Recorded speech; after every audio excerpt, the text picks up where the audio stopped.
할렐루야, 반갑습니다. 오늘도 예수의 이름으로 문안을 드립니다. 바울이 늘 자신의 저서를 쓸 때마다 하나님의 종 혹은 예수 그리스도의 종된 나 바울은 이렇게 얘기를 하죠. 자신의 받은 그 직임에 대해서 굉장히 자부심을 가지고 서신서를 썼고 또 그 서신서 앞뒤로 늘 문안 인사를 드렸던 것을 기억합니다. 오늘 제가 하나님 앞에 말씀을 받아서 그 말씀을 여러분들에게 전할 수 있는 그런 복을 받은 것이 감사하고요. 또 여러분들을 예수의 이름으로 문안할 수 있어서 감사합니다. 오늘 나훔서 3장 가도록 하겠습니다. 3장에 오시면 화 있을진저 피성이요 이렇게 선포를 합니다. 화 있을진저 예수님께서도 재난에 대해서 마지막 때의 현상에 대해서 말씀을 하실 때에 화 있을진저 이렇게 말씀을 하신 것을 우리는 복음서를 통해서 봤습니다.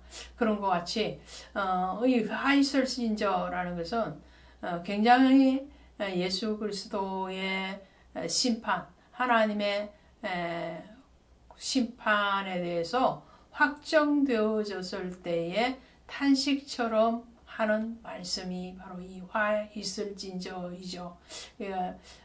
이미 이제 돌이킬 수 없는 상황까지 왔다는 것을 말씀을 하죠. 그것이 12절에도 이렇게 표현이 되어 있습니다.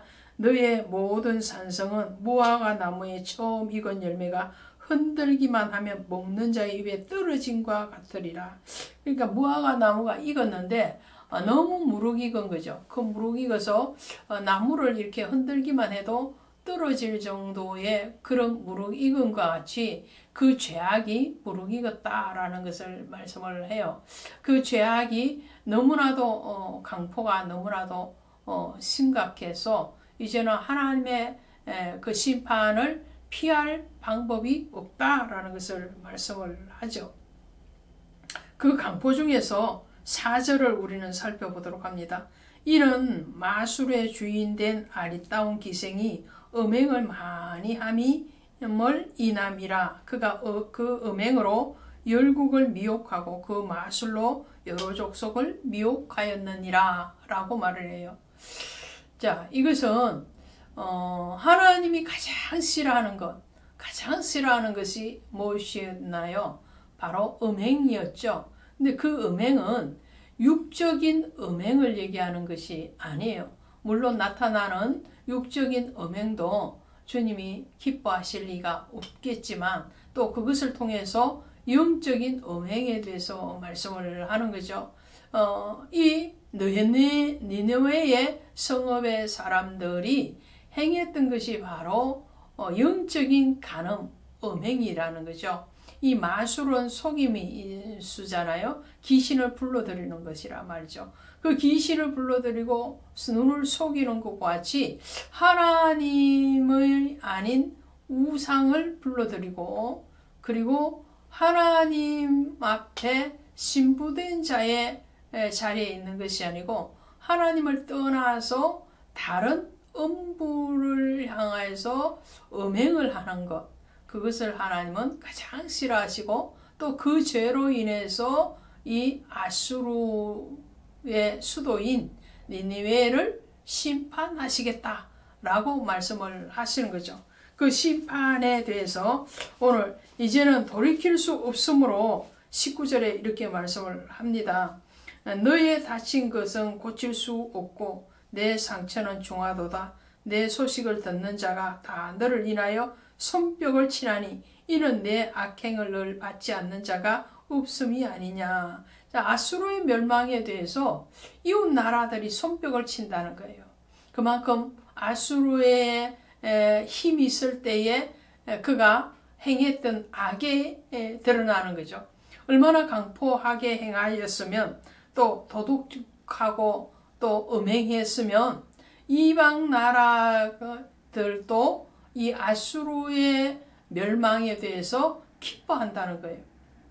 그러면 니느웨에 대해서 심판을 말했던 요나서와 나훔서를 비교해서 한번 우리 살펴보도록 합니다.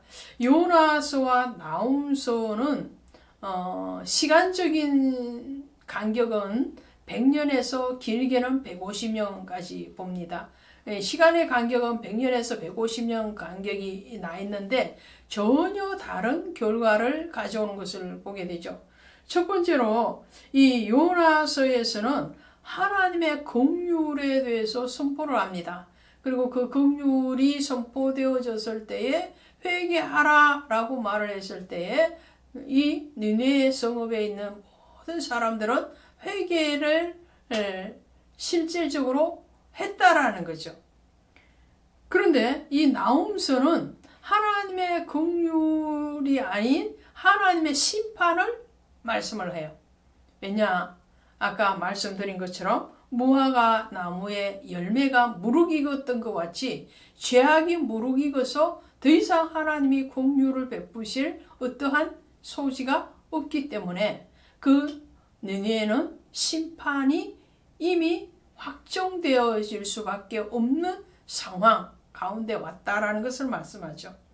그리고 요나서에서는 니느웨의 어떤 불순종에 대해서 요나가 예언을 하고 돌이킬 것을 회개를 촉구했을 때에 그 불순종에 대해서 인정하고 그리고 회개하게 되죠. 근데 나훔서에 가시면 이 나훔서에서는 회개를 요청하고 불순종에 대해서 말을 함에도 불구하고 이 니느웨 사람들은 회개는커녕 오히려 하나님 앞에 반역을 하게 됩니다. 더 하나님을 떠나요. 그 요나는 개인적으로 요나는 불순종의 선지자죠. 요나처럼 하나님의 말씀에 대해서 대놓고 불순종한 선지자는 없었다고 말씀을 드렸죠. 근데 나홈은요, 하나님의 이 심판에 대한 말씀을 전하라 하는데도 그대로 순종을 합니다. 선지자는 순종을 했으나 나홈서에 등장하는 니느웨 사람들은 순종이 이루어지지 않았고, 요나서에서는 선지자는 불순종했지만 그리고 불성실했지만 니느웨 사람들은 성실했고 그리고 순종했다라는 것이 차이점이죠. 그래서 요나서에서는 순종한 니느웨 왕과 백성이 등장하는 반면에 나훔서에서는 불순종한 나라와 백성으로 기록되어지는 것을 보게 됩니다. 요나서에서는요, 물로부터 구원을 받습니다. 요나 자체가 물고기 배 속에 있다가 육지로 토함을 받죠. 그러니까 깊은 바다 속에서 육지로 구원을 받은 것처럼 니느웨 성의 모든 사람들도 구원을 받았습니다. 그런데 나훔서에 오시면 이 아수르의 나라는 무엇으로 인하여서 심판을 받느냐면 물로 심판을 받았죠. 그것이 2장 6절의 말씀, 2장 6절에 가시면 이렇게 되어 있습니다. 강들의 수문이 열리고 왕궁이 소멸되며 이렇게 되어 있죠. 그러니까 아수르의 이 느네가 있던 그곳에서 모든 수문, 물을 막아뒀던 그 문들이 다 열리고 터지고 그리고 그 물로 인해서 니느웨가 흔적도 없이 사라져 버렸습니다. 그것은 그들이 하나님의 말씀에 대해서 견고하게 믿음을 붙들고 세워지지 않았기 때문에, 그리고 하나님의 구원의 은혜에 대해서 헛되이 받았기 때문에 그렇습니다. 우리는 하나님의 은혜를 헛되이 받지 말아야 됩니다. 그리고 그 은혜에 대해서 지속력이 있어야 된다.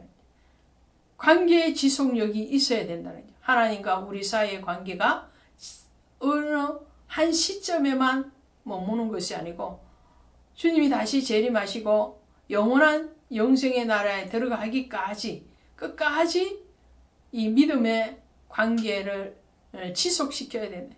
인내를 온전히 이루어야 된다. 인내로 너희 영혼을 구원받으리라 말씀하시잖아요.